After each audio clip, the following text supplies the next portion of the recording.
আমি অবস্থান করছি ঝিনাইগাতি সদর বাজারের একদম প্রাণকেন্দ্র মহর্ষি নদীর ব্রিজের একদম উত্তর সাইডে। আর এখানকার পরিস্থিতি যদি বলি, আমরা প্রতিবারই ঝিনাইগাতি সদর বাজার থেকে শুরু করে ঝিনাইগাতি উপজেলার বিভিন্ন দিক নিয়ে আলোচনা করে থাকি এবং কি বিশেষ করে প্রাকৃতিক দুর্যোগগুলো নিয়ে বেশি আলোচনা করে থাকি।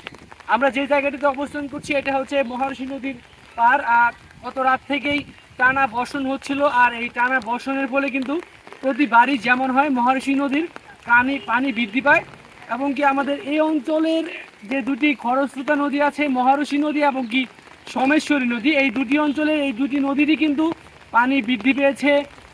আমরা যেমনটা শুনেছি সকাল থেকেই সোমেশ্বরী নদীর পানি বৃদ্ধি পেয়েছে। সেখানে এখন সর্বশেষ আপডেট যেটি বিপদসীমার কিছুটা নিচ দিয়ে প্রবাহিত হলেও এই পানিটি কিন্তু আরও বৃদ্ধি পাবে। যে বৃষ্টিটা হচ্ছে এই বৃষ্টিটা যদি চলমান থাকে তাহলে এই মহারশী নদীর পানি এখন পর্যন্ত বিপদসীমা ছুঁই ছুঁই অবস্থায় আছে। এই পানিটি যদি আরেকটু বৃদ্ধি পায় তাহলে কিন্তু বিপদসীমা অতিক্রম করবে এমনটি বোঝা যাচ্ছে। তবে এখন পর্যন্ত কোনো অঞ্চলের ভাঙনের খবর পাওয়া যায়নি। তবে এই বৃষ্টি চলমান থাকলে উজানে যদি ভারী বৃষ্টি হয়, ভারত থেকে পানি যদি আরও চাপ দেয় তাহলে হয়তো বা অনেক অঞ্চলে পানি প্লাবিত হবে।